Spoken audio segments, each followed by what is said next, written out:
안녕하세요. 지혜의 숲을 거닐며 삶의 깊이를 더하는 시간입니다. 분주한 일상 속에서 우리는 수많은 것들을 좇으며 살아갑니다. 더 나은 집, 더 좋은 차, 더 높은 지위. 하지만 잠시 멈춰서서 스스로에게 물어본 적 있으신가요? 내 인생에서 진정으로 첫 번째 자리를 차지하고 있는 것은 무엇일까요? 오늘 우리는 이 근원적인 질문에 대한 답을 성경 속에서 찾아보고자 합니다. 바로 우리 삶의 주인 되시는 예수 그리스도의 탁월함과 그분을 첫 자리에 모시는 삶이 무엇을 의미하는지에 대한 이야기입니다. 이 말씀이 여러분의 마음에 깊은 울림을 주고 삶의 방향을 밝히는 등불이 되기를 소망합니다.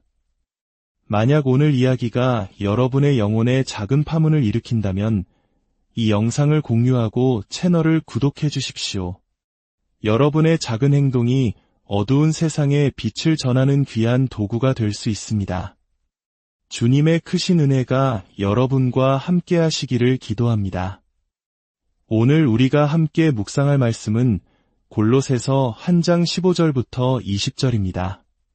그는 보이지 아니하는 하나님의 형상이시요 모든 피조물보다 먼저 나신 이시니 만물이 그에게서 창조되되 하늘과 땅에서 보이는 것들과 보이지 않는 것들과 혹은 왕권들이나 주권들이나 통치자들이나 권세들이나 만물이 다 그로 말미암고 그를 위하여 창조되었고 또한 그가 만물보다 먼저 계시고 만물이 그 안에 함께 섰느니라. 그는 몸인 교회의 머리시라. 그가 근본이시여 죽은 자들 가운데서 먼저 나신 이시니 이는 친히 만물의 으뜸이 되려 하시며 아버지께서는 모든 충만으로 예수 안에 거하게 하시고 그의 십자가의 피로 화평을 이루사 만물 곧 땅에 있는 것들이나 하늘에 있는 것들이 그로 말미암아 자기와 화목하게 되기를 기뻐하심이라. 이는 주님의 말씀입니다. 하나님께 감사드립니다. 여러분, 우리는 방금 아주 장엄한 선포를 들었습니다.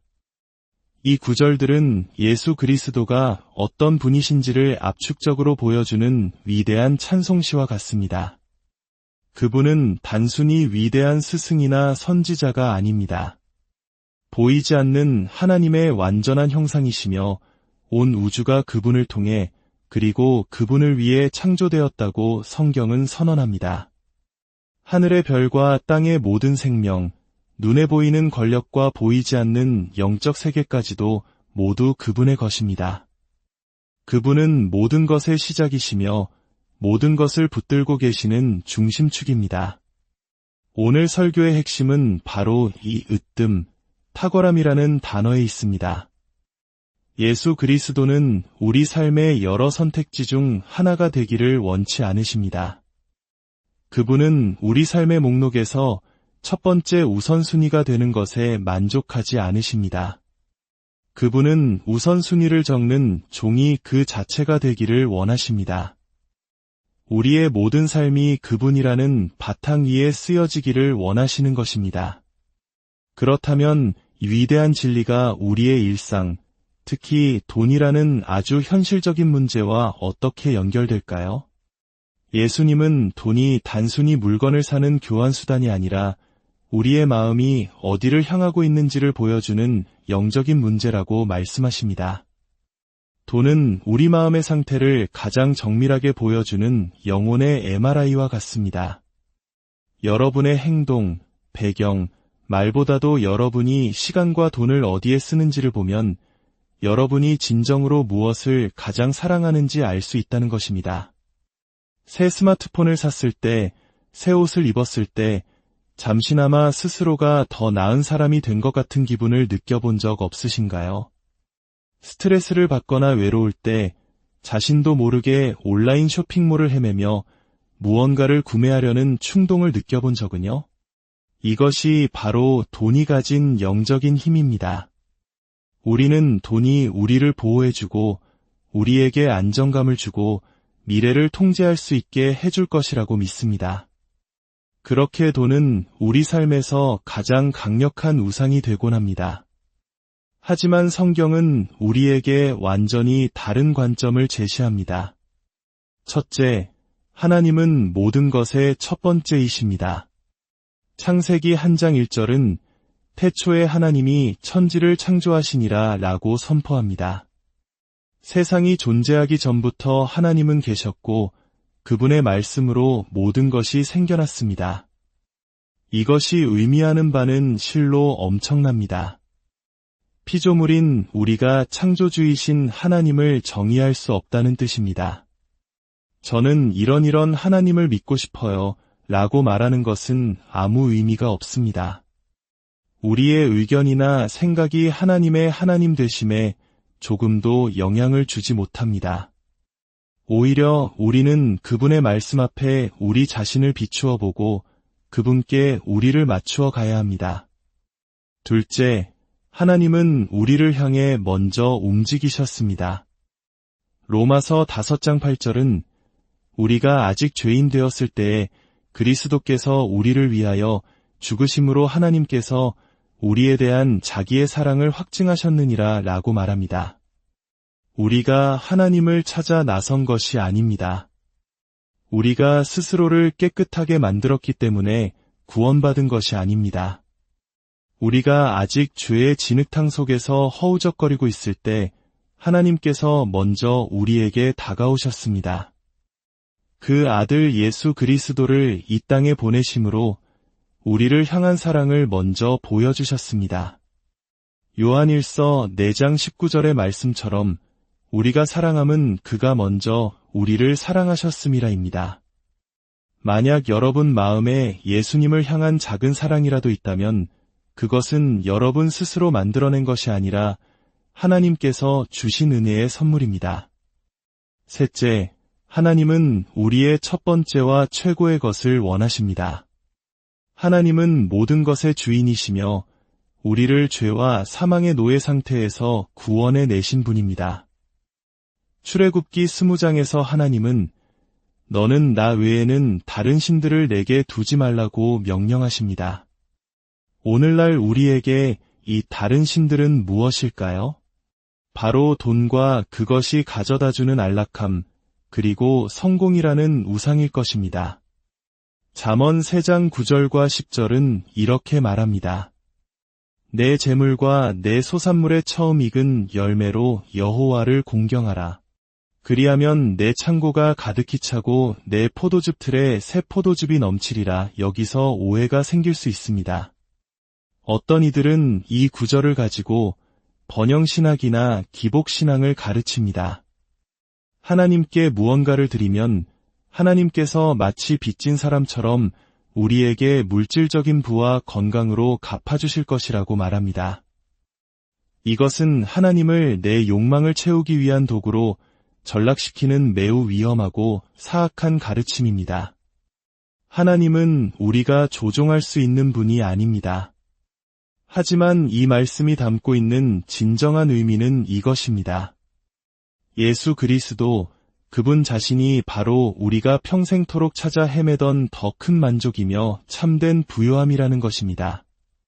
잠언의 약속은 우리가 재물의 첫 열매, 즉 우리 삶의 가장 소중한 것을 기꺼이 하나님께 내어드릴 때 세상이 줄 수 없는 영적인 풍요로움으로 우리의 영혼을 가득 채워주시겠다는 약속입니다. 우리의 창고는 감사로 가득 차고 우리의 삶은 기쁨으로 넘쳐 흐를 것입니다. 우리는 마치 쳇바퀴 위를 달리는 것처럼 다음 단계, 더 높은 수준에 도달하면 마침내 만족할 수 있을 것이라고 믿습니다. 작은 아파트에서 내 집 마련의 꿈을 이루면 행복할 것 같았지만 곧 더 넓은 집, 방이 더 많은 집을 보며 허전함을 느낍니다. 이 끊임없는 갈증, 이 채워지지 않는 허기는 어디에서 오는 것일까요? 그것은 우리가 헛된 우물을 파고 있기 때문입니다. 예수님만이 우리의 영원한 생수이십니다. 그분만이 우리 영혼의 갈증을 완전히 해소시켜 주실 수 있습니다. 우리의 첫 번째와 최고의 것을 그분께 드릴 때 우리는 비로소 이 지긋지긋한 쳇바퀴에서 내려올 수 있습니다. 돈의 노예가 아니라 돈의 주인이 될 수 있습니다. 미래에 대한 불안에 휩싸이는 대신 모든 것을 주관하시는 하나님을 신뢰하며 평안을 누릴 수 있습니다. 마가복음 10장에는 모든 것을 가졌지만 가장 중요한 것을 놓친 한 부자 청년의 이야기가 나옵니다. 그는 젊고 부유했으며 어릴 때부터 모든 율법을 다 지켰다고 자신할 만큼 도덕적인 사람이었습니다. 하지만 그의 마음속에는 해결되지 않는 깊은 공허함이 있었습니다. 그는 예수님께 달려와 무릎을 꿇고 영생을 얻는 방법을 묻습니다. 예수님은 그를 바라보시며 사랑스럽게 여기셨다고 성경은 기록합니다. 이것은 책망이 아니라 사랑의 초대였습니다. 예수님은 말씀하십니다. 내게 아직도 한 가지 부족한 것이 있으니 가서 내게 있는 것을 다 팔아 가난한 자들에게 주라. 그리하면 하늘에서 보화가 내게 있으리라. 그리고 와서 나를 따르라. 하지만 그 청년은 재물이 많은 고로 이 말씀으로 인하여 슬픈 기색을 띠고 근심하며 돌아갔습니다. 그에게는 예수님보다 돈이라는 우상이 더 컸던 것입니다. 그가 그토록 원했던 그 이상의 것을 찾을 기회를 바로 눈앞에서 놓쳐버린 것입니다. 그의 마음속 으뜸 자리에 예수님이 아닌 재물이 앉아 있었기 때문입니다. 저는 이 청년이 결국에는 돌아왔을 것이라고 믿고 싶습니다. 왜냐하면 우리 모두가 구원받는 과정이 바로 이 청년의 경험과 같기 때문입니다. 성령께서 우리 마음을 비추실 때 우리는 예수님보다 더 사랑하는 우리 안의 우상을 발견하게 됩니다. 그리고 그것을 내려놓는 것이 마치 죽는 것처럼 느껴지는 순간을 마주합니다. 하지만 그 모든 것을 내려놓고 예수님을 내 삶의 주인으로 온전히 신뢰할 때 우리는 비로소 진정한 생명을 얻게 됩니다. 오늘 이 자리에 계신 그리스도인들에게 권면합니다. 이번 한 주 시간을 내어 여러분의 삶을 정직하게 들여다보십시오. 여러분의 통장 내역과 시간표는 거짓말을 하지 않습니다. 여러분의 첫 열매, 여러분의 가장 좋은 시간과 재능과 재물이 어디로 흘러가고 있습니까?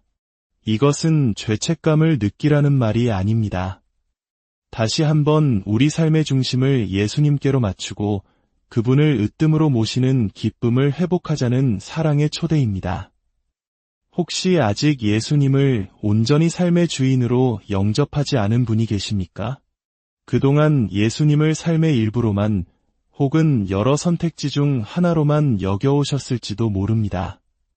하지만 오늘 말씀을 통해 예수님께서 여러분 삶의 전부가 되기를 원하신다는 것을 깨달으셨기를 바랍니다.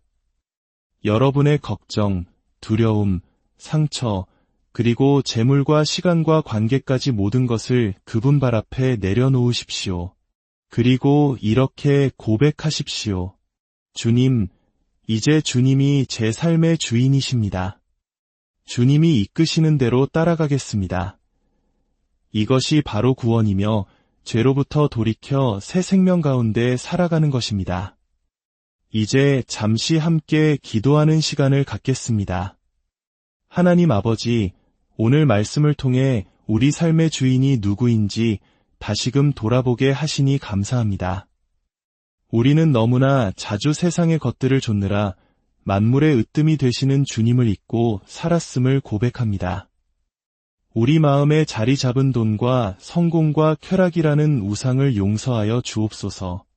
이제 우리의 가장 좋은 것을 주님께 드리기 원합니다. 우리의 시간과 재능과 재물을 주님의 영광을 위해 사용하게 하옵소서.